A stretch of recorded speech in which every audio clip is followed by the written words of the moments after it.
الحمد لله نحمده ونستعينه ونستغفره ونؤمن به ونتوكل عليه ونعوذ بالله من شرور أنفسنا ومن سيئات أعمالنا من يهده الله فلا مضل له ومن يضلل فلا هادي له ونشهد أن لا إله إلا الله وحده لا شريك له ونشهد أن سيدنا ومولانا محمدا عبده ورسوله أما بعد فأعوذ بالله من الشيطان الرجيم بسم الله الرحمن الرحيم وما خلقت الجن والإنس إلا ليعبدون اللهم صل على محمد وعلى آل محمد كما صليت على إبراهيم وعلى آل إبراهيم إنك حميد مجيد اللهم بارك على محمد وعلى آل محمد كما باركت على إبراهيم وعلى آل إبراهيم إنك حميد مجيد۔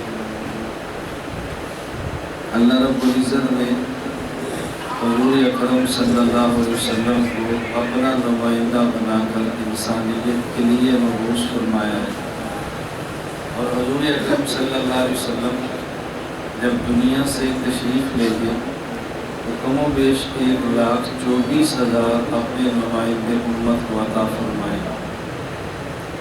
حضور اکرم صلی اللہ علیہ وسلم کے صحابہ کرام رضی اللہ عنہ اجمعین جو نبوت کے اس زمین پر نمائندے تھے، ان کی کئی خوبیاں ہیں جو شمار کرنا ہمارے بس میں نہیں ہے۔ صحابہ کرام رضی اللہ عنہ اجمعین کی ایک بہت بڑی خوبی یہ ہے کہ صحابہ کرام جب کسی عنوان پہ چل پڑتے تو لوگ سمجھتے شاید ان کا عنوان ہی یہ ہے۔ میں سمجھانے کے لیے بات کہتا ہوں، اگر وہ میدان جنگ میں لڑ رہے ہوں تو لوگ سمجھتے ہیں کہ ان کا کام صرف دشمنان خدا کو قتل کرنا ہے، جری بہت ہے، بہادر بہت ہے، دلیر بہت ہے۔ اگر ان کو رات کو مسلح پر دیکھ لے تو وہ سمجھتا ہے کہ یہ صرف صوفی ہے، صرف نمازیں پڑھتے ہیں، شاید ان کا کام بھی نہیں۔ اگر ان کو مہمان نوازی کرتے دیکھ لیں تو بندہ سمجھتا ہے کہ یہ صرف مہمان نواز ہیں، کھانا کھلاتے ہیں، خدمت کرتے ہیں، شاید وہ کام کوئی نہیں ہے۔ صحابہ کرام رضی اللہ عنہ اجمعین کو رسول اکرم صلی اللہ علیہ وسلم کے ساتھ عقیدت محبت کے باب میں دیکھیں تو یوں لگتا ہے کہ صرف عاشقان پیغمبر ہیں اور ہر وقت محبوب کی ادائیں جمع کرنے والے اور ان پہ جان دینے والے ہیں۔ یہ صحابہ کرام رضی اللہ عنہ اجمعین کی خوبی تھی۔ اللہ ہمیں بھی یہ خوبیاں عطا فرمائے۔ ہماری آج کی مجلس خالص خالقائی مجلس ہے، اس لیے میں اسی مناسبت سے اس پر گفتگو کرنا چاہتا ہوں۔ ابھی گزشتہ 3 دن قبل کی بات ہے، دارالزکریہ اسلام آباد میں خانقاہی 2 روزہ اجتماع تھا۔ حضرت مولانا طلحہ قادری صاحب دامت برکاتہ تشریف لائے تھے۔ حضرت مولانا عزیز الرحمان ہزاروی صاحب دامت برکاتہ نے مجھے بلایا، اس میں آ کر تو نے بھی کچھ گفتگو کرنی۔ خیر اس کے بعد ہم دسترخوان پہ بیٹھے تھے، حضرت مولانا پرویز مکی صاحب دامت برکاتہ فرمانے لگے، ایسے بات چل پڑی کہ لوگ رعایت نہیں کرتے، موقع کا خیال نہیں کرتے، یہ باتیں چل رہی ہیں۔ حضرت مولانا عزیز الرحمان ہزاروی صاحب دامت برکاتہ بھی تھے، حضرت مولانا پرویز مکی صاحب بھی تھے، اور میں دونوں کے درمیان ہوں۔ حضرت مولانا عزیز الرحمان ہزاروی صاحب فرمانے لگے میرے طرف اشارہ کر کے، یہاں مولانا کی خوبی ہے کہ جو کہیں یہ مان لیتے ہیں اور جیسے کہیں ویسے یہ چلتے ہیں۔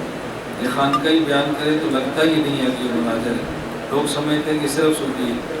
جب حضرت مولانا پرویز مکی صاحب نے اگلی بات یہ فرمائی جو میں نے سنائی ہے، یہ صحابہ کرام رضی اللہ عنہ اجمعین کا مزاج گرامی تھا۔ اللہ رب العزت ہمیں ان کے نقش قدم پر چلنے کی توفیق عطا فرمائے۔ باطل کا تعاقب علمی انداز میں کرنا یہ ہمارا منصب ہے، یہ ہمارے ذمے ہے۔ نہیں کریں گے تو مواخذہ ہوگا، اگر کریں گے تو سرگرو ہوں گے۔ یہ آپ پر کوئی احسان نہیں ہے کہ ہم باطل کا تعاقب کرتے ہیں، یہ ہماری ذمہ داری ہے۔ ذمہ داری پوری نہیں کریں گے تو قیامت میں مواخذہ ہوگا، ڈر لگتا ہے کہ اللہ پاک گرفت نہ فرما لے۔ لیکن اس کے ساتھ امت کی رہنمائی کرنا اعمال میں، اخلاق میں ہی وہ ہماری ذمہ داری ہے، اور ہر وقت ایک ہی عنوان پہ لگے رہنا یہ کمال نہیں ہے، بلکہ امت کی ساری ضرورتیں پوری کرنا یہ علماء کے ذمے ہے۔ جب ہمارا یہ خان کا بھی پروگرام طے ہوا، مفتی عبدالواحد قریشی صاحب جی دمشق نے مجھ سے کہا کہ ہماری خواہش ہے کہ ہمارے ہاں مسجد کریمیہ میں بھی کوئی پروگرام ہو، تو میں نے ان سے گزارش کی کہ ساتھیوں کی بھی خواہش ہوتی ہے، بہت سارے احباب جو ہمارے سلسلے میں بیعت کا تعلق قائم کرتے ہیں اور رابطہ نہیں ہو پاتا مصروفیت کی وجہ سے، بعض ایسے ہیں جو بیعت کرنا چاہتے ہیں تو جھجکتے ہیں، بات نہیں کر پاتے، تو اس دفعہ خانقاہی اجتماع رکھ لیں اور کوشش کیا کریں کہ جب بھی یہ خان میں ہمارا جلسہ ہو تو اس میں کچھ وقت نکال کے خانقاہی نظم ضرور رکھا کریں، تاکہ صرف لوگ بیانات ہی نہ سنیں بلکہ اپنی زبان سے اللہ اللہ کریں اور اللہ اللہ کرنے بھی سیکھیں۔ اللہ اللہ اس میں کتنی طاقت ہے، آپ صرف ایک حدیث میں رکھ لیں کہ حدیث پاک میں ہے جب تک ایک شخص بھی اللہ کہنے والا ہوگا قیامت قائم نہیں ہوگا۔ آپ اندازہ فرمائیں لفظ اللہ میں کتنی طاقت ہے، یعنی پوری دنیا کا نظام اس وقت تک چلے گا جب تک ایک شخص اللہ کہے گا، اور جب ایک بھی اللہ کہنے والا نہیں ہوگا تو پھر قیامت آئے گی۔ اس کا معنی ہے کہ پوری دنیا کے نظام سے زیادہ طاقت اللہ رب العزت کے نام کے اندر ہے۔ اس کی وجہ میں عرض کرتا ہوں، ذرا اس کو سمجھیں، لفظ اللہ میں اتنی طاقت کیوں ہے؟ اس لیے کہ سب سے زیادہ طاقت اس میں ہوتی ہے جس میں انسان کا درد دل شامل ہے، اور اللہ لفظ ایسا ہے کہ جس کے تکلم میں خدا نے درد دل رکھا ہے۔ آپ کہتے ہیں نا آہ سے بچو، مظلوم کیا عرش کو ہلا کے رکھ دیتی ہے، آہ سے بچو۔ اللہ ایسا لفظ ہے کہ جس کے تکلم میں خدا نے آہ رکھی ہے، آہ جب تک نہ ہو اللہ کا لفظ ادا ہی نہیں ہوتا۔ کوئی شخص بھی اللہ صحیح معنوں میں کہے تو پورے تلفظ کیا ہے؟ اللہ، ایسے ہی ہے، پورا تلفظ کیا ہے؟ اللہ، آہ نکلتی ہے، جب تک آہ نہ ہو لفظ اللہ کا تکلم بھی نہیں ہوتا۔ اس لیے ہمارے شیخ حضرت حکیم اختر صاحب رحمۃ اللہ علیہ فرمایا کرتے تھے، اہل دل کے دل سے نکلے آہ آہ، اہل دل کے دل سے نکلے آہ آہ، بس وہی اختر ہے اصلی خانقاہ۔ اس کے اب آہ ہے، اہل دل کے دل سے نکلے آہ آہ، بس وہی اختر ہے اصلی خانقاہ۔ تو آہ نکلے تو خانقاہ بنتی ہے، آہ نہ نکلے تو خانقاہ بنتی ہی نہیں۔ اور اس آہ میں خدا نے طاقت یہ رکھی ہے کہ جب تک یہ آہ نکلتی رہے گی قیامت ہو جائے گی، جب یہ آہ نکلنی ختم ہو جائے گی تو قیامت آ جائے گی۔ اب آپ بتائیں کہ اللہ کا ذکر قیمتی کتنا ہے، وزنی کتنا ہے اور ضروری کتنا ہے۔ ہمارے ہاں بہت سارے کام ہو جو ہمارے کرنے کے تھے، ہمارے نہ کرنے کی وجہ سے ان کاموں کو اہل بدعت نے اختیار کیا اور غلط چیزوں کا ذریعہ بنا دیا، اور اس کو اس طرح انہیں اختیار کیا۔ آج اہل حق اگر وہ کام کرے تو دوسرے اہل حق ہی یہ بات کہہ دیتے ہیں کہ یہ کام تو بدعتیوں کا ہے، یہ کام تو مشرکوں کا ہے، یہ کام تو قبر پرستوں کا ہے، بالکل رخ بدل جاتا ہے۔ اللہ ہمیں یہ بات سمجھنے اور سمجھانے کی توفیق عطا فرمائے۔ میں نے آپ حضرات کی خدمت میں آج کی مجلس میں گفتگو کرنے کے لیے ایک آیت تلاوت کی، وَمَا خَلَقْتُ الْجِنَّ وَالْإِنسَ إِلَّا لِيَعْبُدُونِ۔ اس آیت پر آپ نے ہماری وکالت مسلک کی سنی ہے، لیکن اس آیت پہ آپ نے اصلاحی گفتگو شاید نہ سنی، تو ہم تو دونوں طرح بات کرتے ہیں۔ بیان القرآن حضرت تھانوی کی آپ دیکھ لیں، حضرت تھانوی مسائل سلوک بھی آیات سے پیش کرتے ہیں، مسائل فقہ بھی پیش کرتے ہیں۔ اس کا معنی آیت سے نظریہ بھی آتا ہے، مسئلہ بھی آتا ہے، سلوک بھی نکلتا ہے، سب چیزیں موجود ہوتی ہیں، لیکن استنباط کرنے کے لیے اہل علم چاہیے، اور استنباط ہو جائے تو پھر بیان کرنے کے لیے اہل لسان چاہیے۔ اللہ ہمیں اہل علم بھی بنائے، اہل لسان بھی بنائے۔ بعض حضرات کے پاس علم ہوتا ہے، اس کو بیان کرنے کی زبان نہیں ہوتی، بعضوں کے پاس بیان کرنے والی زبان ہوتی ہے لیکن ان کے پاس علم نہیں ہوتا۔ اللہ کا شکر ادا کریں اور اللہ سے مانگے بھی، اللہ ہمیں علم بھی عطا فرمائے، اللہ ہمیں زبان بھی عطا فرمائے، اللہ یہ دونوں نعمتیں بھی عطا فرما دے۔ ابھی جس طرح یہ مفتی عبدالواحد صاحب فرما رہے تھے، آپ میں سے بہت سارے حضرات جن کو عقیدت ہے وہ سمجھیں گے حقائق ہے، جن کو عقیدت کم ہے وہ سمجھیں گے کچھ حقیقت ہے، اور جن کو عقیدت نہیں ہے وہ سمجھیں گے حقیقت ہے ہی نہیں۔ یہ خود کہا تھا کہ میرے آنے سے پہلے وہ 2000 باتیں میری تعریف میں کہنا، حالانکہ مجھے تو پتہ بھی نہیں کہ یہ باتیں کہیں گی یا نہیں کہیں گے۔ میں ویسے ایک بات کہنے لگا ہوں کہ ہمارے ایک مرید ہیں ملک سے باہر ہے، کینیڈا نیشنلٹی ہے ان کی، تو ملاقات ہم نے کی، انہوں نے مجھے ایک 5000 مخطوطات کا ایک سی ڈی میں ریکارڈ کر اس نے ایک ہدیہ مجھے پیش کیا، 5000 کتب مخطوطات کا، اور مجھے وہ فرمانے لگے کہ آپ اس سے اندازہ فرمائیں کہ میں آپ سے کتنی محبت کرتا ہوں یا میرے دل میں آپ کی کتنی عقیدت ہے۔ اس کا میں نے ایک گفٹ مفتی تقی عثمانی صاحب کو دیا اور دوسرا آپ کو دیا، آپ اس سے اندازہ فرمائیں کہ میرے دل میں آپ کی قیمت کتنی ہے۔ چلیں میں نے کہا اللہ آپ کو مجھے رکھے۔ پھر خیر ایک مجھ سے بیعت ہو گیا، تعلق جڑ گیا، تو مجھے وہ کہنے لگے کہ میں یہ بات آپ کو جذبات میں نہیں کہتا، کہ میں یہ بات آپ کو عقیدت میں نہیں کہتا، کہ میں بات آپ کو حقیقت کی بنیاد پہ کہتا ہوں۔ انہوں نے کہا میں اپنی رائے پیش کر رہا ہوں، میری رائے کے مطابق میں نے پورے عرض کو نیٹ پر بیٹھ کے کھنگالا ہے، کیونکہ میں سفر کم کرتا ہوں، گھر بیٹھتا ہوں اور سارا کام یہاں بیٹھ کے دیکھتا ہوں، تو میں نے جتنے مشائخ علماء کو دیکھا ہے مجھے آپ ان میں بہت عجیب نظر آئے۔ میں نے کہا اس میں تعجب کی بات کیا ہے؟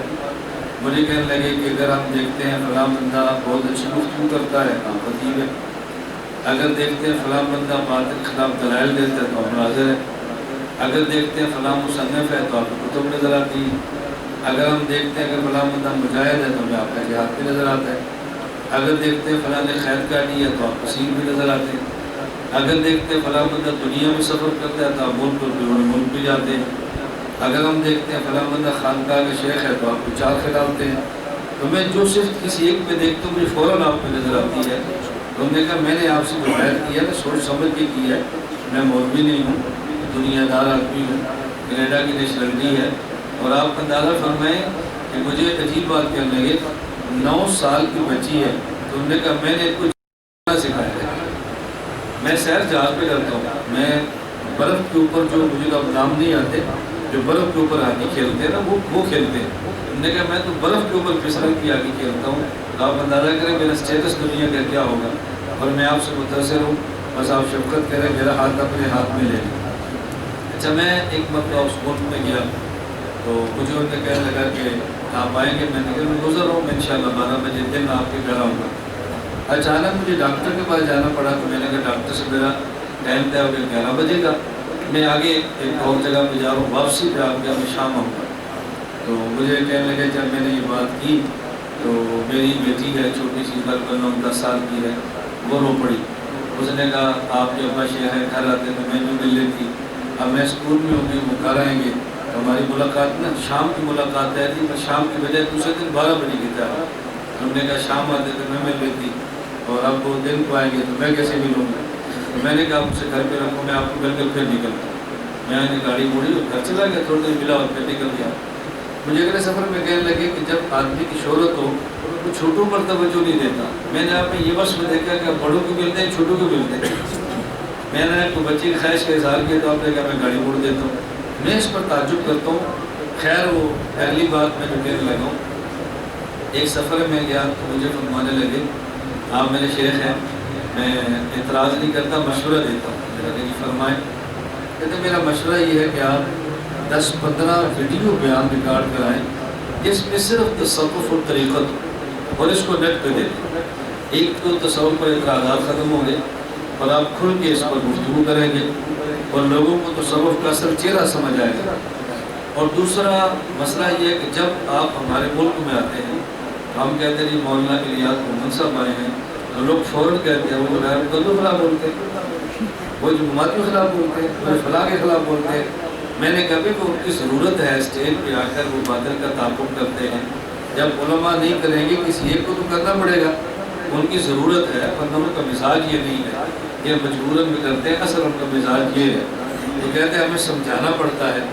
پھر انہوں نے مجھے ایک مثال دی، انہوں نے کہا ہماری والدہ ہمیں بچپن میں سنایا کرتی تھی کہ فلموں کے اندر ایک ہیرو تھا اور اس کی ماں نے اس کا رشتہ مانگا، جس کا رشتے کے لیے جائے تو اس نے کہا وہ لڑکا جو ڈاکے مارتا ہے، وہ آدمی جو لڑکیاں اٹھاتا ہے، وہ آدمی جو چوری کرتا ہے۔ میری ماں نے کہا وہ چور بھی نہیں ہے، وہ ڈاکو بھی نہیں ہے، وہ بے حیا بھی نہیں ہے، اس کی مجبوری ہے، اس کے سین ہے، باقی بہت غریب ہے۔ بولنے کہ ہمیں سمجھانا پڑتا ہے کہ مولا کی ضرورت ہے، ویسے بہت شریف ہے۔ بولنے کہ ہمیں سمجھانا پڑتا ہے ابھی جو بات کے خلاف لڑتے ہیں مولا کی ضرورت ہے، ویسے مزاج بھی بہت اچھے ہے، اگر آپ 10-15 بیان ہی ایسے ریکارڈ کرا دیں تو کیا فرق پڑتا ہے۔ میں خیر عرض ہی کر رہا تھا کہ اللہ تعالیٰ ہمیں سارے کام کرنے کی توفیق عطا فرمائے، اور یہ ہوتا بہت مشکل ہے، ہاں جب اللہ اپنا کرم فرما دے تو پھر کچھ بھی مشکل نہیں ہوتا۔ میں عقائد کو گفتگو کرتا ہوں، آپ کے علم میں ہے، اور میں بطور مزاح کی یہ بات کہتا ہوں کہ الحمدللہ عقیدے پر گفتگو کرنا میرے لیے اتنی آسان ہے کہ جتنی شاید کبھی جماعت کے فرد کے لیے 6 نمبر بیان کرنے بھی آسان ہے، وہ شاید اٹک جائے، لیکن میں نہیں اٹکتا، اللہ کا بڑا کرم ہے، اس پر آدمی جتنا خدا کا شکر ادا کرے کم ہے۔ میرا ایک بار چناب نگر بیان تھا، اس بیان کو سنا، اس کے اندر وہ اشتیاق احمد بھی تھے جو روزنامہ بچوں کا اسلام میں 2 باتیں شروع میں لکھتے ہیں، باتیں کئی ہوتی ہیں، کہتے 2 نہیں ہوتے، وہ 2 باتیں لکھتے ہیں۔ انہوں نے میرا بیان سنا تو 2 باتوں میں لکھ دیا۔ انہوں نے لکھا کہ ہمارے پاکستان میں کیسے خطیب ہیں کہ کم از کم میرا دماغ ان کی زبان کا ساتھ نہیں دیتا، میں ان کے بیان کے دوران دماغ کو ساتھ ملاتا رہا، توجہ پوری جمع کرتا رہا، لیکن میں ان کے ساتھ نہیں چل سکا۔ اور حیران کن بات یہ ہے، اتنے تسلسل میں نہ زبان اٹکتی ہے، نہ لفاظی میں فرق پڑتا ہے، نہ دلیلوں کی کمزور ہوتی ہے، نہ عقیدہ ختم ہوتا ہے۔ میں حیران ہوتا ہوں یہ کیسا آدمی ہے، اور اس عالم کا نام ہے مولانا ریاض الدین۔ یہ تو میں نے پہلی بار سنا، میں کب آ کے رہ گئی کیسا آدمی ہے۔ خیر اللہ ہمیں یہ باتیں کہنے کی سننے کی توفیق عطا فرمائے۔ 2-4 باتیں تو میں اس لیے عرض کر دیتا ہوں کہ جن کو ہم سے عقیدت ہے ان کو مزہ آتا ہے ایسی باتیں سننے میں، اور جن کو عقیدت نہیں ہوتی وہ پریشان پہلے ہوتے ہیں، وہ تھوڑے سے ہو جاتے ہیں، پہلے تیسرے گیئر میں چل رہے 5واں گیئر لگ جاتے ہیں۔ ہمارے آنے سے کم از کم ایک اور کی سپیڈ اونچی ہو جاتی ہے، فرق ضرور پڑتا ہے۔ اللہ ہمیں یہ باتیں سمجھنے کی توفیق عطا فرمائے، اور ہمیں اللہ گواہ ہے کوئی ٹینشن، کوئی کسی قسم کا مسئلہ نہیں ہے۔ میں نے کبھی یہ نہیں سوچا کہ میرے بارے میں ڈی خان کیا پروپیگنڈا ہے، اور ڈی جی خان میں کیا ہے، اور خیبر پختونخوا میں کیا، اور پنجاب والے کیا کہتے ہیں، ہم نے کبھی نہیں سوچا۔ بس ہمارا مزاج ہے لوگ سمجھے مجھے محروم وقار و تمکین، لوگ سمجھے مجھے محروم وقار و تمکین، مگر وہ نہ سمجھے کہ میری بزم کے قابل نہ رہا۔ لوگوں کے سمجھنے سے کیا ہوتا ہے، اچھا سمجھے برا سمجھے، لوگ سمجھے مجھے محروم وقار و تمکین، مگر وہ نہ سمجھے کہ میری بزم کے قابل نہ رہا۔ ہم ایسے رہے یا ویسے رہے، وہاں دیکھنا ہے کہ کیسے رہے۔ ہم ایسے رہے یا کہ ویسے رہے، وہاں دیکھنا ہے کہ کیسے رہے۔ یہاں ایسے ویسے کچھ نہیں پتہ چلتا، یہ حشر میں پتہ چلے گا کہ ہم کیسے تھے، اور وہی بات کھلے گی۔ اللہ ہمیں بہت محفوظ رکھے، اللہ ہم سب کی حفاظت فرمائے۔ میں نے آیت کریمہ تلاوت کی ہے، وَمَا خَلَقْتُ الْجِنَّ وَالْإِنسَ إِلَّا لِيَعْبُدُونَ۔ اللہ رب العزت فرما رہے ہیں کہ ہم نے تمہیں عبادت کے لیے پیدا کیا ہے۔ یہ انشاء بصورت خبر ہے، ذہن میں رکھ لیں، یہ انشاء بصورت خبر ہے۔ یہ جملہ مولویوں کے لیے، غیر علماء کے لیے نہیں، بعض باتیں خاص علماء کے لیے ہوتی ہیں، وہ یہ سمجھتے ہیں۔ میرا آج بھی بیان تک میں نے کہا بعض باتیں میں کہوں گا، یہ نسب قضایا قیاسات و ماہ کی قبیل سے لا الہ الا اللہ، مولوی سمجھے عوام نہیں سمجھتے تو کیا فرق پڑتا ہے، تو جملے علماء کے لیے ہوتے ہیں۔ تو یہ خبر یہ ہے کہ انشاء بصورت خبر ہے، اصل میں یہ ہے کہ تم عبادت کرو، جنوں انسانوں عبادت کرو، مگر یوں نہیں فرمایا، فرمایا ہم نے پیدا عبادت کے لیے کیا ہے۔ اب بتاؤ کتنی بلاغت ہے اس کلام میں۔ آپ کے لیے کھانا کھاؤ یہ اور بات ہے، اور یہ ہم نے آپ کو کھانے کے لیے دعوت دی ہے، دیکھو اس میں کتنی بلاغت اور فصاحت، اور اس میں ادب اتنا عجیب ہے۔ اللہ رب العزت نے بات میں سمجھائی کہ تمہیں ہم کہتے ہیں عبادت کرو، یہ کہنے کی ضرورت نہیں ہے، تمہاری پیدائش کا مقصد ہی عبادت ہے۔ وَمَا خَلَقْتُ الْجِنَّ وَالْإِنسَ إِلَّا لِيَعْبُدُونَ۔ عبادت کا معنی بندگی، بندگی کا معنی غلامی، کہتا ہے یہ بندہ ہے، یہ غلام ہے، یہ عبد ہے، تینوں لفظ استعمال ہوتے ہیں۔ تو اللہ رب العزت نے ہمیں غلامی کے لیے پیدا کیا ہے، بندگی کے لیے پیدا کیا ہے۔ اور غلامی اور بندگی کو سمجھنے کے لیے آپ دو باتیں سمجھیں اور مثال کے ساتھ سمجھیں۔ ایک شخص نے بازار سے غلام کو خریدا، غلام کو خرید کے لائے اور شفقت کے طور پہ غلام سے پوچھا کہ آپ کا نام کیا ہے، شفقت کے طور پہ پوچھا کہ آپ کیا کھاتے ہیں، شفقت کے طور پہ پوچھا کہ آپ کیا پہنتے ہیں، جب ہم آپ کو لائے ہیں تو آپ کو کھلانا بھی ہے پلانا بھی ہے، کیا کھلائیں کیا پلائیں۔ تو غلام نے جواب دیا، آقا ہم غلام ہیں، غلام کا نام نہیں ہوتا، غلام کا وہی نام ہوتا ہے جو مالک رکھے، اس لیے ہمارا کوئی نام نہیں ہے، جو نام رکھے گا وہی ہمارا نام ہوگا۔ پہلے کسی اور کے غلام تھے تو انہوں نے نام دیا، اب آپ کے غلام ہیں تو جو نام آپ کو پسند ہو ہمارا نام رکھ دے وہی نام ہوگا۔ ہم نے کھانا کیا ہے، غلام کی کوئی خواہش نہیں ہوتی، جو آپ نے کھلانا ہے وہی ہم نے کھانا ہے۔ ہم نے پہننا کیا، ہم آپ کے غلام ہیں، غلام کی کوئی خواہش نہیں ہوتی، جو آپ نے پہنانا ہے وہی ہم نے پہننا ہے۔ وہ سمجھا تھا میں غلام ہوں، ہم نہیں سمجھے کہ ہم غلام ہیں، ہم نہیں سمجھے کہ ہم غلام ہیں۔ تو غلامی کا مزاج کیا ہے، نام وہ جو آپ رکھے، کھانا وہ جو آپ کھلائیں، اور لباس وہ جو آپ پہنائیں۔ اگر ہم غلام ہیں تو پھر ہمارا مزاج ہونا چاہیے، ہمارا نام وہ ہے جو اللہ کریم رکھے، ہمارا لباس وہ ہے جو اللہ چاہے، اور ہماری خوراک وہ ہے جو اللہ چاہے۔ مسئلہ ہی حل ہو جاتا ہے، اپنی پسند بندے کی ختم ہو جاتی ہے۔ یہ پسند تب تک رہتی ہے جب تک بندے کا ذہن یہ نہیں بنتا کہ میں غلام ہوں۔ دوسری بات سمجھے، وہ بھی پہلے مثال سن لیں۔ ایک شخص نے غلام خریدا، غلام کو لائے اور غلام ان کی خدمت کرتا رہا۔ اب عذر شفقت ایک دن ان کا جی چاہا کہ آج میں غلام کو پھل کاٹ کے خود کھلاؤں، تو انہوں نے بازار سے ککڑی لی، ککڑی تر یہ جو کھیرے کی طرح ہوتی ہے، کھیرے کی بہن سمجھیں، یہ کھیرے کی بہن، یہ کھیرا وہ نہیں جسے آپ کھیر کہتے ہیں، آپ کو کھیر دودھ کو کہتے ہیں نا، یہ کھیرا جو پھل ہے اس کی جو بہن ہے ککڑی، وہ خرید کے لایا اور انہوں نے غلام کو کھلایا۔ ایک اس کی کاش کاٹی جسے آپ کھاڑی کہتے ہیں، کاش کاٹی، روٹی وہ کھا گیا، دوسری کاٹی وہ کھا گیا، تیسری کاٹی وہ کھا گیا، اور مزے لے لے کے غلام کھاتا رہا، مزے لے لے کے کھا گیا۔ اب جو مالک تھے انہوں نے ایک کاش کو کاٹا اور کہا میں بھی کھا لوں، جب کھایا تو کڑوی، اور بڑا تعجب ہوا کہ یہ سارا کڑوی کاشیں یہ کھاتا جا رہا ہے، یہ ساری ککڑی اس نے ختم کر دی، اور ایک بار بھی اس نے ناک نہیں چڑھایا، ایک بار بھی سی نہیں کیا، اور کہا نہیں کہ یہ کڑوی ہے۔ تو انہوں نے تعجب سے غلام سے پوچھا، اتنی کڑوی ککڑی تو کھا گیا اور بتایا بھی نہیں کہ کڑوی ہے۔ اس نے کہا آقا روزانہ آپ کے دسترخوان سے میٹھے پھل کھائے ہیں، آج ککڑی کڑوی کھا لی تو اس پہ ناک چڑھاؤ، یہ شان غلامی کے خلاف۔ بس ہم یہ ذہن بنا لیں، اللہ کی قسم کہ دنیا میں مشکلات آئیں گی کہ نہیں محسوس نہیں ہوگی۔ اللہ نے ہمیشہ صحت دی ہے، اگر 2 دن کے لیے بیماری دے دے تو کیا ہے؟ اللہ نے اتنا بڑا خاندان دیا ہے، اس میں سے بیٹا یا بیٹی لے لے تو پھر کیا ہے؟ اللہ نے ہمیشہ مال دیا ہے، کبھی غربت دے دے تو کیا ہے؟ اللہ نے ہمیشہ سہولتیں دی ہیں، دین کی خاطر 2 دن کی قید آ جائے تو کیا ہے؟ یہ ذہن بن جائے تو پھر کوئی مشکل نہیں ہے۔ ذہن بنتا ہی تب ہے جب ہم سمجھتے نہیں کہ ہم غلام ہیں۔ اس نے کہا ہمیشہ آپ کے دسترخوان سے میٹھے پھل کھائے، اگر ایک دن کڑوا کھا لیا تو کون سی قیامت آ گئی؟ تو شان غلامی کے خلاف میں غلام بول پڑے۔ اللہ فرماتا ہے وما خلقت الجن والانس الا لیعبدون، ہم نے تمہیں غلامی کے لیے پیدا کیا ہے، بندگی کے لیے پیدا کیا ہے، عبادت کے لیے پیدا کیا ہے۔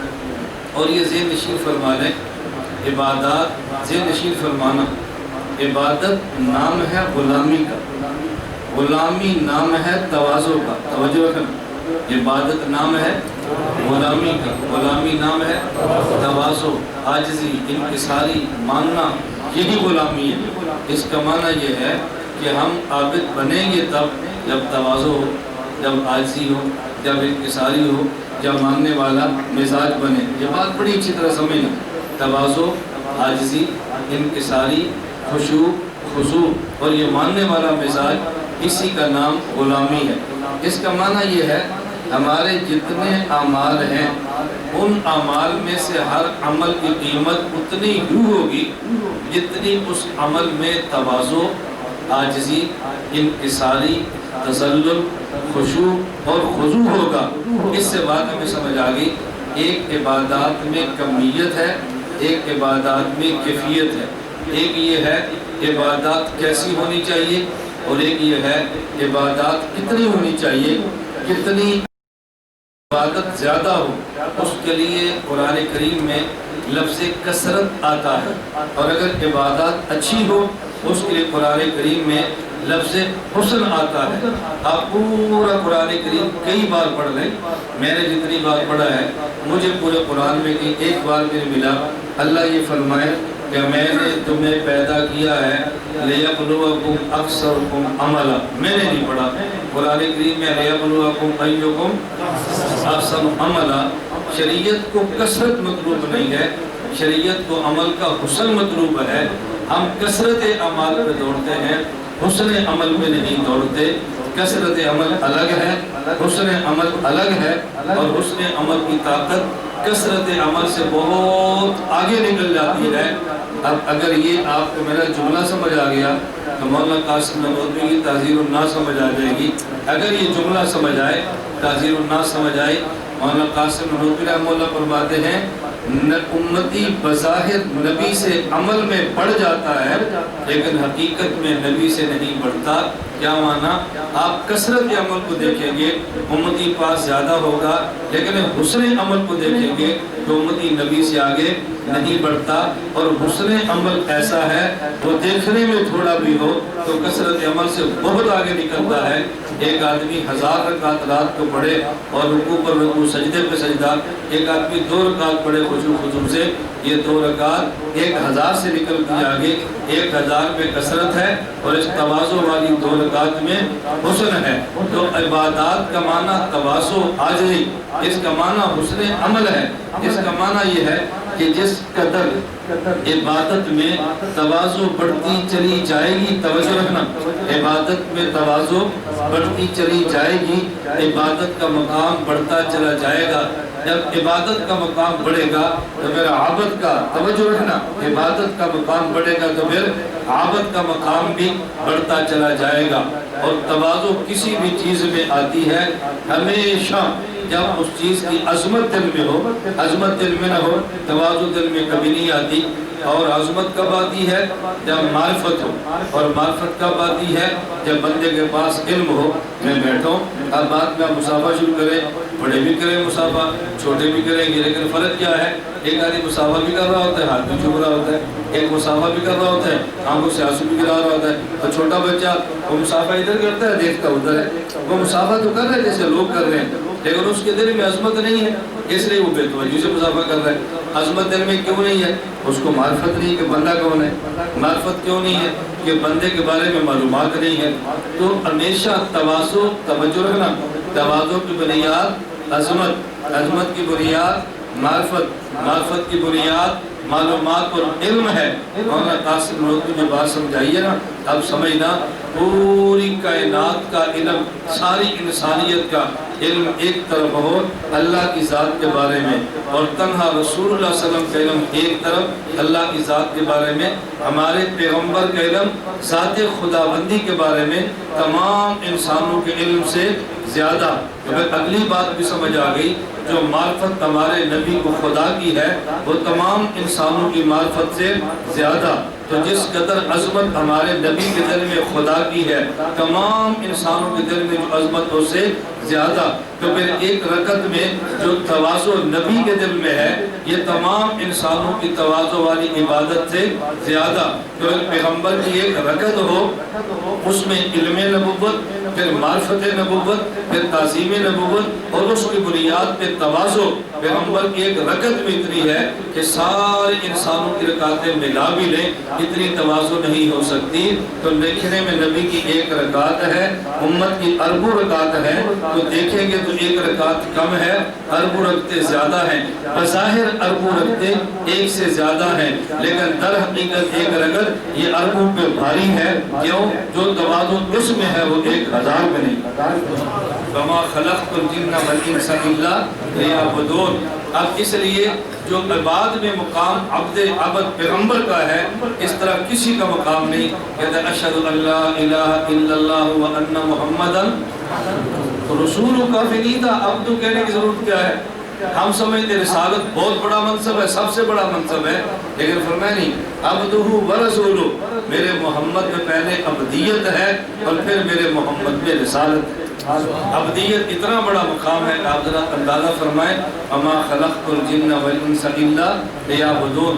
تو عبدیت کا تعلق، توجہ رکھنا، کیفیات کے ساتھ ہے، جسے کہتے ہیں قلبی کیفیت۔ تواضع آپ دکھا نہیں سکتے، تواضع اندر قلبی کیفیت کا نام ہے، اور یہ جو جھکتے ہیں نا، یہ اس قلبی کیفیت کے اثر کا نام ہے۔ ایک ہوتا ہے خلق، ایک ہوتا ہے عمل۔ خلق الگ چیز ہے، عمل الگ چیز ہے۔ مثلا اگر کوئی بندہ پوچھے کہ حیا کسے کہتے ہیں، آپ کہہ دیں کہ حیا نامحرم لڑکی ہے کام چکا لے، یہ حیا ہے، اس کو تو حیا نہیں کہتے۔ قرآن کریم سے کہتا ہے قل للمؤمنین یغضوا، اپنی آنکھ چکائیں۔ تو آنکھ چکانے کا نام غض بصر ہے، حیا تو نہیں ہے۔ پھر حیا کس کا نام ہے؟ حیا اس قلبی کیفیت کا نام ہے، اس کیفیت کا نام جو ہمارے دل میں ہے، اور غض بصر اس کیفیت کے اثر کا نام ہے، جسے عمل کہتے ہیں۔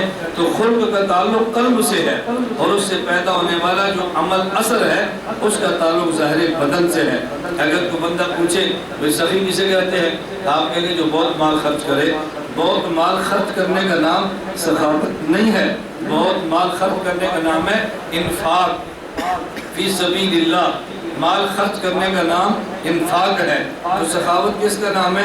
یہ جو بندے کے دل میں کیفیت ہے، جو مال خرچ کرنے پہ بل انگیختہ کرے، اس کیفیت کا نام ہے سخاوت، اور خرچ کرنے کا نام ہے انفاق۔ سخاوت یہ خلق ہے اور انفاق یہ عمل ہے۔ تو کیفیات کا تعلق دل سے ہے۔ یہ کیفیات کہاں پیدا ہوتی ہے؟ اب سنیں، حدیث جبرائیل میں ہے، پوچھا اخبرنی عن الاحسان، اللہ کے نبی احسان کیا ہے؟ فرمایا ان تعبد اللہ کأنک تراہ فإن لم تکن تراہ فإنہ یراک۔ عبادت ایسے کرے گویا خدا کو دیکھ رہا ہے۔ اگر یہ قلبی کیفیت پیدا نہ ہو تو پھر یوں کرے، کم از کم یہ تو ہو خدا تجھے دیکھ رہا ہے، خدا تجھے دیکھ رہا ہے۔ پہلی کیفیت پیغمبر کی ہے، نبی خدا کو دیکھے، خدا نبی کو دیکھے۔ دوسری کیفیت امت کی ہے کہ خدا امت کو دیکھتا ہے، امت خدا کو نہیں دیکھتی۔ اور جب جانبین سے دیکھنا ہو یہ مشاہدہ ہے، اور جانب بائیں سے دیکھنا ہو یہ غیبوبت ہے۔ ہماری عبادت غیبوبت والی ہے، پیغمبر کی مشاہدے والی ہے۔ مشاہدے کی ایک رکعت غیبوبت کی 1000 رکعت سے بھی بڑھ جاتی ہے۔ یہ مولانا قاسم نانوتوی کی تعزیر الناس کی میں شرح پیش کر رہا ہوں۔ اب یہ ذوق کو تو پھر سمجھ آئے ان باتوں کی قیمت کیا ہے، کہ اللہ میں بات سمجھنے کی توفیق عطا فرمائے، اور یہ کیفیات کہاں بدلتی ہے، بات سمجھنا۔ اب حدیث جبرائیل میں 3 چیزیں ہیں، اللہ کے نبی اسلام کیا ہے، اللہ کے نبی ایمان کیا ہے، اللہ کے نبی احسان کیا ہے۔ اسلام کیا؟ فرمایا 5 چیزیں، زبان سے کلمہ کہنا، نماز کی پابندی کرنا، زکوٰۃ ادا کرنا، رمضان کا روزہ رکھنا، طاقت ہو تو بیت اللہ کا حج کرنا۔ ایمان نامے 6 چیزوں کا، دل سے خدا کو ماننا، توجہ رکھنا، دل سے خدا کو ماننا، آسمانی کتابوں کا ماننا، فرشتوں کا ماننا، قیامت کا ماننا، اور نبیوں کو ماننا، اور تقدیر کو ماننا۔ اور ہمیں احسان کیا ہے؟ اب احسان نام ہے کیفیات کا۔ احسان نام ہے اسلام کا تعلق ظاہر سے، ایمان کا تعلق دل سے، اور احسان کا تعلق دل میں چھپی ہوئی کیفیت سے۔ اب آپ اندازہ کریں، ایک آپ کا ڈاکٹر ہے جو جسم کا علاج کرتا ہے، دماغ کا علاج کرتا ہے، ایک شیخ طریقت ہے وہ علاج کرتا ہے آپ کے دل کی کیفیت کا۔ حضرت حکیم صاحب رحمۃ اللہ علیہ، میں اپنی خانقاہ میں گیا، میں نے کہا میں ایک بات عرض کروں، فرمایا ہاں۔ میں نے کہا کہ ڈاکٹر کا کام آسان ہے اور پیر اور شیخ طریقت کا مشکل ہے۔ فرماتے ہیں وہ کیسے؟ میں نے کہا سب سے بڑا ڈاکٹر وہ ہے جو دل کا معالج ہو، ہارٹ اسپیشلسٹ، یہ سب سے بڑا شمار ہوتا ہے۔ اور میں نے کہا حضرت یہ جو دل کا ڈاکٹر علاج کرتا ہے اس کو تو دل نظر آتا ہے، اور شیخ اس کیفیت کا علاج کرتا ہے جو دل میں ہے اور وہ نظر نہیں آتی۔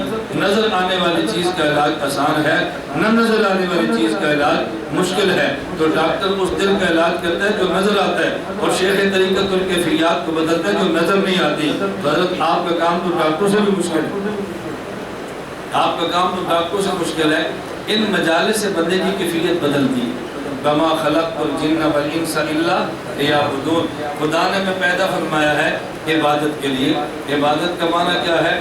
غلامی۔ غلامی سیکھیں طریقت میں، غلامی سیکھیں خانقاہ میں، اور خانقاہ میں آ کر بھی جس کے مزاج میں غلامی نہ آئے، اس سے بڑا دنیا میں فرعون کوئی نہیں ہو سکتا۔ جس کو خانقاہ میں آ کر بھی غلامی ہے.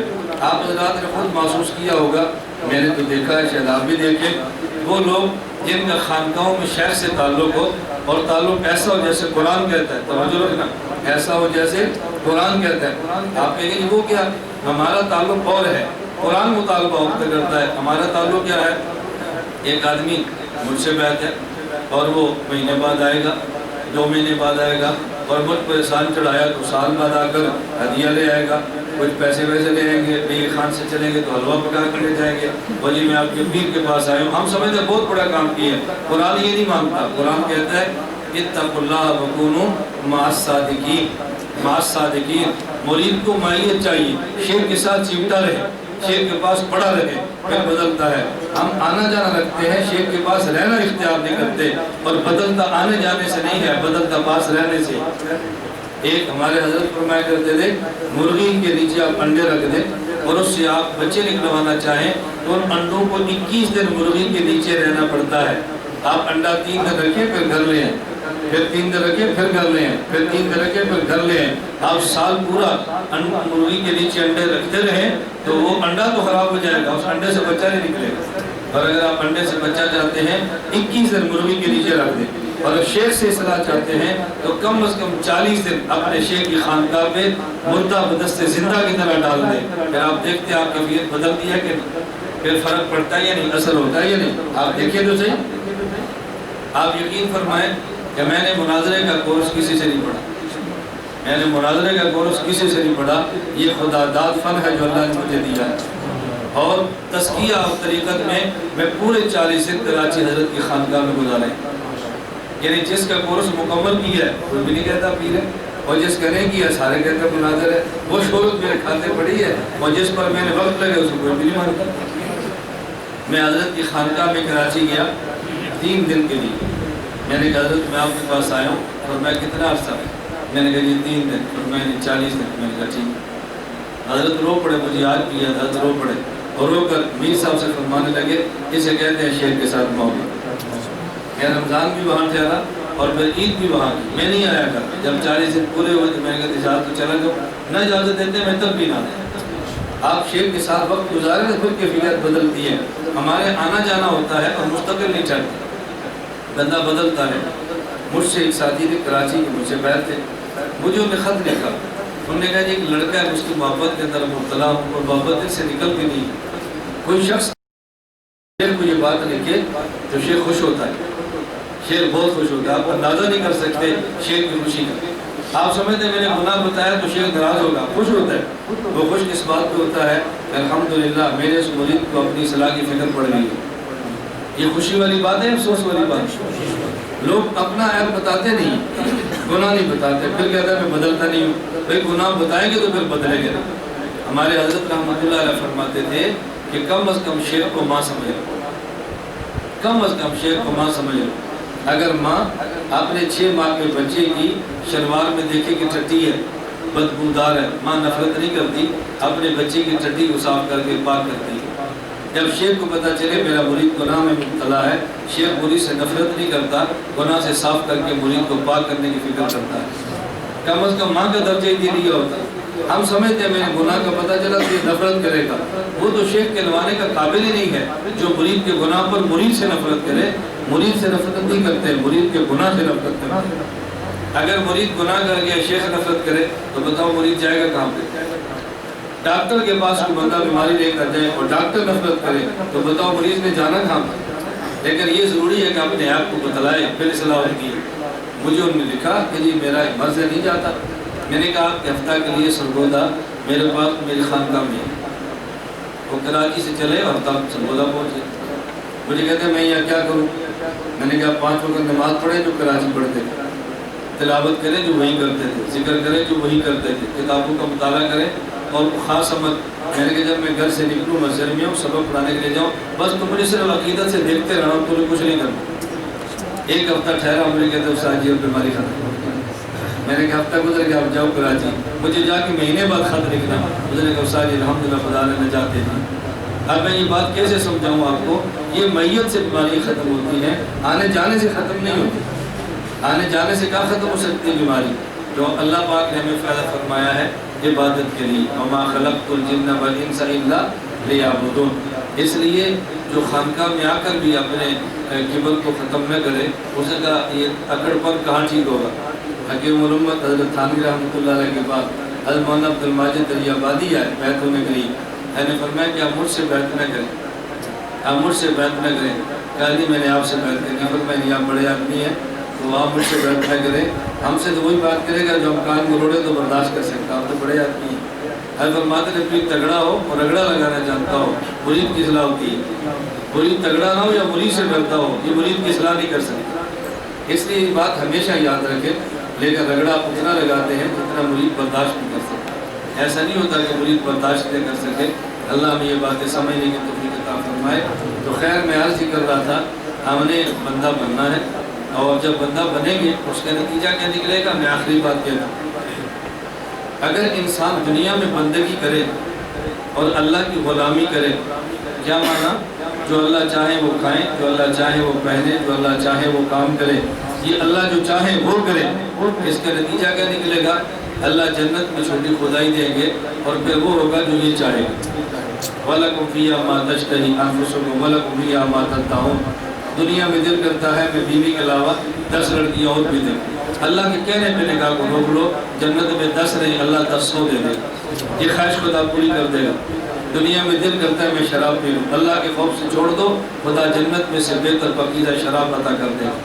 دنیا میں جی چاہتا ہے کہ میں اپنی داڑھی کا، اپنے بالوں کا، اپنا سٹائل بناؤں جیسے یہ بندہ ہے، خدا نے جنت میں صور تصویروں کا بازار رکھا ہے، اس میں صرف تصویریں لٹکی ہیں، جس کو دیکھو کہ دل میں آئے گا خدا ویسے بنا دے، اور پھر گھر جائیں گے تو گھر والے پہچانے کے بھی یہ وہی ہے، یہ نہیں کہ وہ پہچانے سے انکار کرتے کون ہمارے گھر میں آ گئے، ایسا نہیں ہوگا۔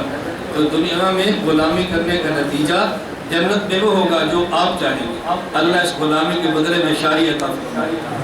تو آپ شاہی نہیں چاہتے، کچھ عرصے کے لیے غلامی کر لو، اللہ شاہی عطا فرما دیں گے۔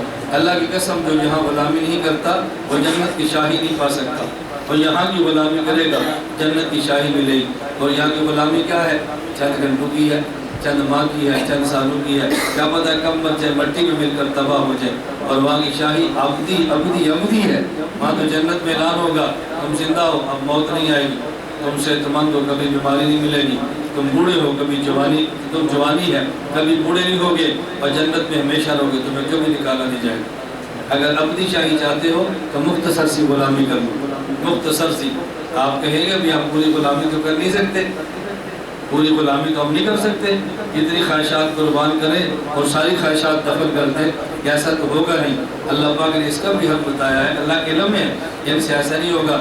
فرمایا جن کا یہ مزاج ہے ان کے ساتھ تم بیٹھو، ان کے ساتھ شامل ہو جاؤ، ان جیسے لباس شکلیں پہنا لو، نتیجہ فادخلی فی عبادی وادخلی جنتی، ان میں تم شامل ہو جاؤ، اپنی جنت میں تمہیں داخل کر دوں۔ کتنا آسان نسخہ ہے، ان کے ساتھ شامل ہو جو جہاں یہ جائیں گے وہاں تم بھی جاؤ گے۔ آپ کہیں جی کیسے ہو سکتا ہے، ہم شیخ کے ساتھ وہاں یہ کیسے ہو سکتا ہے؟ اب دیکھو یہ خان میں آیا ہوں، آپ نے مجھے بلایا یا میرے ڈرائیور کو بلایا؟ جو مجھے کھانا کھلائیں گے اس کو کھلائیں گے، رات کو اس نے کہاں سونا ہے؟ جب میں سوؤں گا، آپ نہ چاہیں تب بھی، آپ چاہیں تب بھی، آپ نہ چاہیں تب بھی، آپ چاہیں تب بھی۔ آپ دنیا میں میرے ڈرائیور پر میرے گارڈ کا حیا کرتے ہیں، اللہ اپنے ولی کے تعلق کا حیا نہیں کرے گا؟ اللہ کی غیرت کے خلاف ہے، کم از کم خدا کو اپنے سے زیادہ تو غیرت مند سمجھ لیتا۔ میں اس لیے کہتا ہوں اس تعلق کا کتنا نتیجہ ہوتا ہے ہمیں اندازہ نہیں، کسی کے ہاتھ میں ہاتھ دینے کا نتیجہ کیا ہوتا ہے آپ کو اندازہ نہیں ہے، بس یہ ہے کہ ہاتھ میں ہاتھ وہ سبھی میں قلب سے دے، نیک نیکی سے دے، شبہات کو صاف کر کے دے، اپنے دلوں میں کدورت ختم کرے، پھر اللہ کی نعمتوں کو تب تک دیکھیں۔ اللہ اپنے انعامات کی روحانی بارش مجھے بھی عطا فرمائے، اللہ آپ کو بھی عطا فرمائے، اللہ ہم سب کو عطا فرمائے۔ بس دو چیزوں کا ہمیشہ اہتمام کرے، نمبر 1 جو شیخ طریقت اس میں 2 خوبیاں ہوں، صادق فی تقویٰ ہو، نمبر 2 آپ کو اس سے مزاج ملتا ہے، بس اس سے بیعت کرو، مجھ سے نہیں، مجھ سے بیعت کر لو، صادق فی تقویٰ ہو اور آپ کو اس سے مزاج ملتا ہے۔ یہ ہمیشہ یاد رکھیں، مزاج نہ ملے تو بیعت کبھی نہ کریں، مزاج نہ ملے پھر بیعت نہ کریں۔ ہمارے حضرت حکیم سلام اللہ فرمایا کرتے تھے بھائی بیعت کی مثال تو ایسے جیسے کسی مریض نے کسی کا خون لے کر طاقتور بننا، تو طاقتور بننے کے لیے کسی پہلوان کا خون نہیں دیکھتے، اس کا دیکھتے ہیں جس سے بلڈ گروپ ملتا ہو۔ ہمارے لوگ پیر بناتے وقت دیکھتے ہیں کہ سب سے بڑا پیر دنیا میں کون ہے، شہرت دنیا میں پیری کی کس کی ہے، میں فلاں کا مرید ہوں۔ فرماتے نہیں، بلڈ گروپ ملے تو خون اس کا لیتے ہیں، خواہ وہ بازار اور یہ ریڑھی لگانے والا ٹھیلے والا کیوں نہ۔ کوئی یہ نہیں کہتا مجھے وزیر اعظم کا خون چاہیے، صدر کا خون چاہیے، آرمی چیف کا خون کے نانا، کسی فوجی کا ملے جو مجھے بلڈ گروپ ملتا ہو تو بس اس سے آپ کو لے لو، اللہ سے عطا فرمائیں گے۔ اور دوسری بات میں نے کہا یہ تو شیخ میں چیز ضروری ہے، صادق سے تقویٰ ہو اور آپ کا بلڈ گروپ ملتا ہو۔ اور مرید کے لیے ضروری ہے کچھ وقت شیخ کے در پہ پڑا رہے، کچھ وقت شیخ کے در پہ، بس شیخ ناراض ہو جائے تب بھی نہ چھوڑے، ڈانٹ دے تب بھی نہ چھوڑے، اور شیخ سے پروٹوکول کی توقع نہ رکھے۔ جو ہمارے پاس یہاں سے سرگودا ہے پروٹوکول کی توقع رکھے، ہم پروٹوکول تو دیں گے، توقع رکھے نہ رکھے، لیکن اس کی اصلاح نہیں ہوگی۔ جس کی یہ خواہش ہے مجھے شیخ بھی کھڑا ہو کر ملے، بتائیں اس کے دل سے کبر جائے گا کیسے؟ جو شیخ سے یہ توقع رکھتا مجھے کھڑے ہو کے مصافحہ کرے، میرے آنے پر کمرے سے باہر نکلے، اپنے دسترخوان پر مجھے ساتھ بٹھائے، تو اس کے دل کی بیماری کیسے ختم ہوگی؟ کیسے ہو سکتا ہے یہ بیماریاں ختم؟ اسی وجہ سے ختم نہیں ہوتی، ہم بس اسی چکر میں پڑے رہتے ہیں۔ اللہ میں یہ باتیں سمجھنے کی توفیق عطا فرمائے۔ میں اس کی گزارش کرتا ہوں، ایک تو اپنے شیخ کے بعد پڑھے رہو، شیخ کے پاس پڑھو، مدت وہاں گزارو اس کے بعد، اور دوسری بات اپنے احوال بتاؤ، رابطہ رکھو، بس یہ دو چیزیں ہوں اللہ پاک مرید کی بھی اصلاح فرماتے ہیں۔ شیخ ڈانٹ بھی دے کر جاؤ مت۔ میں واقعہ سنایا کرتا ہوں، حضرت خواجہ عزیز منصور رحمۃ اللہ علیہ، حضرت تھانوی کے عجب خلفاء میں سے کسی بات حضرت تھانوی رحمۃ اللہ علیہ خواجہ صاحب سے ناراض ہو گئے، پر میں خواجہ صاحب کو خانقاہ سے باہر نکالا، خواجہ صاحب کو خانقاہ سے باہر نکالا، بستر اٹھایا اور باہر لے گئے۔ اب خانقاہ سے باہر جو فٹ پاتھ پڑا تھا، خواجہ صاحب نے بستر وہاں لگا دیا، خانقاہ سے جو نکال دیا۔ یہ نکالنا ایسا نہیں تھا کہ غضب کا نکالنا تھا، ڈانٹ کا تھا، خواجہ صاحب وہاں انہوں نے بستر لگا لیا۔ اب دن گزر گیا، شام ہوئی تو خواجہ صاحب نے اندر حکیم علامت حضرت تھانوی کو ایک رکے پر شعر لکھ کے بھیجے۔ دیکھو مرید صادق کیسا ہوتا ہے۔ اور ہمارا کیا ہے، استاد جی یہ خان آئے تھے، میں سامنے ملا، مصافحہ نہیں کیا، آئندہ میں نے نہیں ملنا، کیا بات ہے، بلکہ میرا پیر صاحب ہے، میرا مرید صاحب ہے۔ بس یہ لڑائی، مجھے آ کر فون ہی نہیں کیا، فون کرتے تو میں آ جاتا، مجھے انہیں فون ہی نہیں کیا، یہ لڑائی۔ اب بتاؤ ان کو کیسے سنبھالے گا کچھ، یہ کیسے ہو سکتا ہے؟ میری گزارش سمجھ آ رہی ہے؟ خواجہ صاحب نے اندر سے ایک کاغذ پہ شعر لکھ کے بھیجا، انہوں نے کہا وقف سجدہ ہے جبھی میری، کیا پوچھنا آسماں میرا زمین میرا۔ لیکن خواجہ صاحب کا کلام سے تعلیم کی صحبت کی برکت ہے، آج وقف سجدہ ہے جبھی میری، اب کیا پوچھنا آسماں میرا زمین میری، تو در میں کھولے گا میں در نہ چھوڑوں گا، حکومت اپنی اپنی کہیں تیری کہیں میری۔ میں آپ کے دربار پہ پڑھا ہوں، در پہ پڑھا ہوں، پر میں اس کو لے آؤں گا، یہ نہیں جائے گا۔ پھر خواجہ صاحب کتنے بڑے ہوئے، توجہ رکھنا، کتنے بڑے ہوئے؟ مفتی محمد حسن رحمۃ اللہ علیہ، بانی اور محتمم جامع اشرفیہ لاہور، حکیم الامت تھانوی کے خلیفہ مجاز، حضرت تھانوی کی وفات کے بعد اصلاحی تعلق غیر عالم خواجہ عزیز منظور سے جڑا کہ ہماری اصلاح فرمائے۔ مفتی تقی عثمانی صاحب کتنے بڑے آدمی ہیں، اور اصلاح کا تعلق کس سے جوڑا؟ ڈاکٹر عبداللہ عارفی، عالم نہیں، ڈاکٹر عبداللہ عارفی۔ کیوں؟ حکیم الامت تھانوی کی صحبت میں رہا ہے۔ صحبت بھی بدلتی ہے انسان کو، لیکن آدمی کچھ ہمت کرے تھوڑی سی، اللہ ہم سب کو توفیق عطا فرمائے۔ تو مختصر وقت میں دو تسبیح پڑھ لیں، دو، نمبر 1 لا الہ الا اللہ محمد رسول اللہ، ایک تسبیح، اور دوسری تسبیح اللہ اللہ، بس یہ دو تسبیح کا اہتمام کرے۔ اور جب پہلی تسبیح لا الہ الا اللہ پڑھے تو ذکر کا طریق ذہن میں رکھ لیں، الہ الہ کہتے وقت تصور کریں میں اپنے دل سے غیر اللہ کی محبت کو نکالتا ہوں، الا اللہ کہہ کے ہلکا سا جھٹکا دیں اور یہ تصور کریں اللہ کی محبت کو دل میں لاتا ہوں، بس اس تصور سے آپ کریں۔ نمبر 2 یہ تسبیح، اور ہر 10 مرتبہ 15 مرتبہ کے بعد ایک مرتبہ محمد رسول اللہ، محمد رسول اللہ یہ پڑھ لیا کریں صلی اللہ علیہ وسلم۔ اور دوسری تسبیح یہ اللہ اللہ، جب پہلی بار اللہ کہیں تو جل جلالہ کہنا چاہیے۔ ہمارے شیخ فرماتے کہ پہلی بار جل جلالہ کہنا واجب ہے، جیسے رسول اللہ صلی اللہ علیہ وسلم کے مجلس میں کئی بار نام آئے تو ایک بار صلی اللہ علیہ وسلم کہنا واجب ہے۔ ہمارے شیخ کا ذوق تھا فرماتے نبی کے نام پر صلی اللہ علیہ وسلم کہنا تعظیم الواجب ہے، تو اللہ کے نام پہ جل جلالہ ایک بار کہنا تعظیم یہ واجب ہے، تو 100 بار یہ۔ اور تصور کریں کہ میرے دل میں بھی ایک زبان ہے جو اللہ کہتی ہے، اور یہ تصور کو مشکل نہیں ہے، زبان سے بھی اللہ کہیں اور دل سے بھی اللہ کہیں۔